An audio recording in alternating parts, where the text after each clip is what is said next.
Everyone, thank you for the invite. I'm Veronica McLaurin Brown, and I'm running for the new Hanover County Board of Education.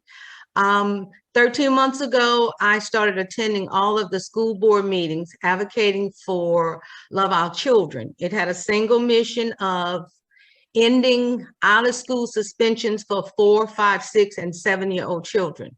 I'm happy to say after 13 months of continuous speaking at boards, talking to everyone in the community who would listen to us, and educating and giving information to school board members, that on April 5th, they voted 7-0 to end out-of-school suspensions for 4, 5, 6, and 7-year-olds with some exceptions.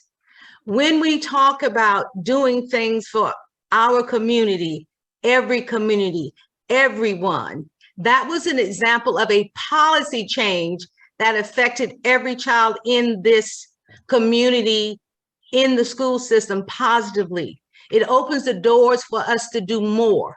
As a school board member, my goal will be to try to identify those things we can do that will make a difference from everybody, so that every child is receiving a quality education. While I was seated there, I also saw the need for us to do a better job across the board in all areas, and also do a better job for our certified and classified staff. I'm running because I was there for 13 months. I saw the need for us to make decisions based on data, not personalities, not special experiences, but the data, and also to get based on information and feedback for all our stakeholders. I'm a process person, and that's what I would bring to the table.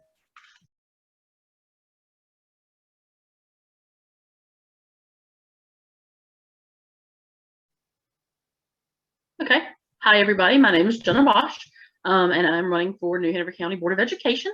I am a single parent with a student in the New Hanover County system. I moved here in 2009, and I stayed here because of the schools and because of the community. Throughout the past 13-ish years that I've been here, I have worked closely with some nonprofits to help some of the local schools get what the teachers need, what the students need to have better progress, positive things in the schools, so that they don't worry about hygiene products, school supplies, snacks, that sort of thing. My hope with working with the school board once elected is that I can do this on a much larger scales, especially those schools who are not given, do not have what other schools in the area have. I was speaking with someone the other night and became a little emotional at the fact that in this race, it shows me exactly what these students don't have in some of these schools. And that's just not right. No child should not be given something to promote their education, to promote their future, to promote their mental health because of where they live, who they are, what they look like, their community, or anything else. When elected to the Board of Education, I will advocate for all of these schools. The equity in the schools is paramount, along with my message of mental health. So that's what I'll do. Thanks. Thank you. Good afternoon. Thank you for having me. My name is Dorian Cromartie. I am running for New Hanover County Board of Education. I received an honorable discharge from the military of October of 2017. And that following year, in that same the following month, I was at the Board of Ed speaking about redistricting and bus driver pay. And now we have a big segregation issue in our schools. Not too long ago, I witnessed a Spanish-speaking child bawling her eyes out because she wanted to go home because the only other Spanish-speaking child in her class was not there. And that's because of segregation in schools. There was only 2 of them. The only Spanish-speaking adult in the school served in a different classroom on another grade level.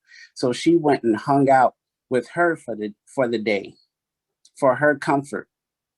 The other issue goes back to having a diverse staffing in our schools.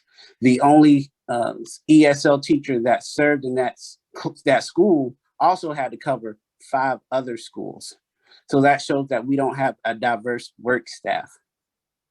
And that means that not only we have to fix the redistricting, but we also have to fix how we hire our staff. Because comfort in having someone that identifies like you and a child and an adult creates a relationship for both of those people. And it creates a better education, it creates a better environment. And that's something that we have to look at deeply.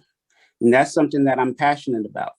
You know, I've been tutoring and mentoring at several schools in the county, and we have to expand programs to our diverse population that we have in this county. And that's something I plan to do. Thank you. Thank you, Dorian.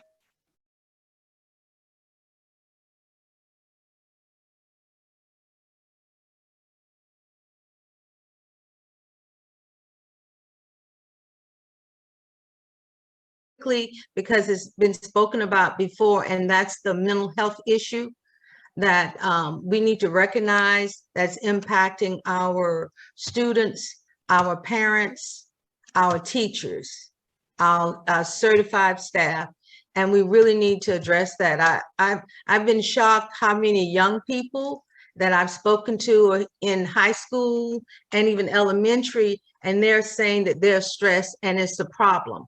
Our teachers have already indicated that. So if they're telling us it's the problem, we should address it with the right resources to try to help them.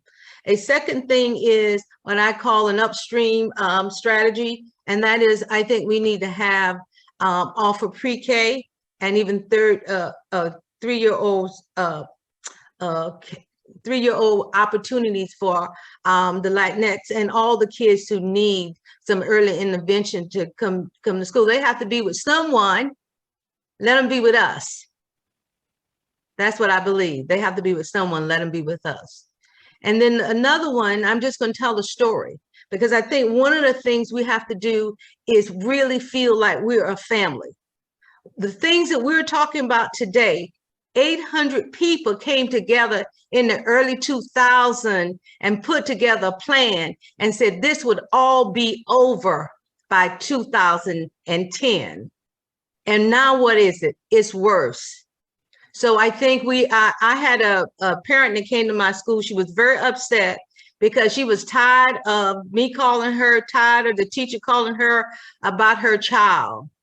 And so she sat down and she said, you guys are acting like that's your child. And I stopped, said nothing. And then I said to her, how lucky you are to have your child come to a school where an adult, where the teacher and the principal treat him like he's their child. We need that kind of feeling in this community. We are failing our students. Thank you.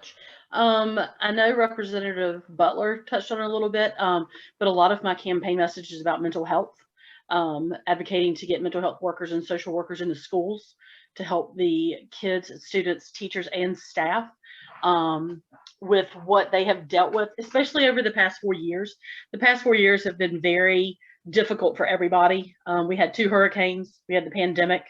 For a lot of students in low-income housing, being out of school for 2 years without that support from their teachers, without the lunches and the snacks, that was very difficult. It's also, I will advocate for the equity in the schools. Once the the North Carolina Superior Court and the state legislative stop fighting over the Leandro plan, hopefully we'll have this extra money to put into the schools. What the state has allocated for minorities and low-income schools is nothing what should be given. I will fight and advocate for that number to be higher, to bring equity into these schools so they have the resources, they have the teachers that are experienced, they have teachers that look like them that they can relate to, and that they have every opportunity available to every other student in New Hanover County, no matter what color they are, no matter what home they come from, no matter what their sexuality is, that they're safe, they have school, and they're supported. Thank you. Can you hear me? Yes. Okay, so in 2018 to 2019, 94% of our teacher population made up of teachers that were white. 5% were Black and 4% were other, which means that we do not have a diverse workforce in our schools already.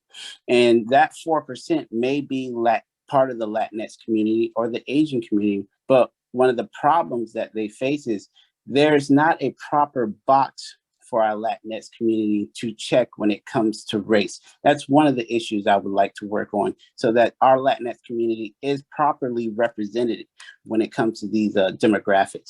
The other issue is, back before COVID, the school I was the vice president, PTA president of, Rachel Freeman School of Engineering, we were working on having a cultural arts festival prior to COVID, so that we could have all of our cultures together on one day and properly immersed and to learn about each other, because we are more alike than different, especially when it comes to culture.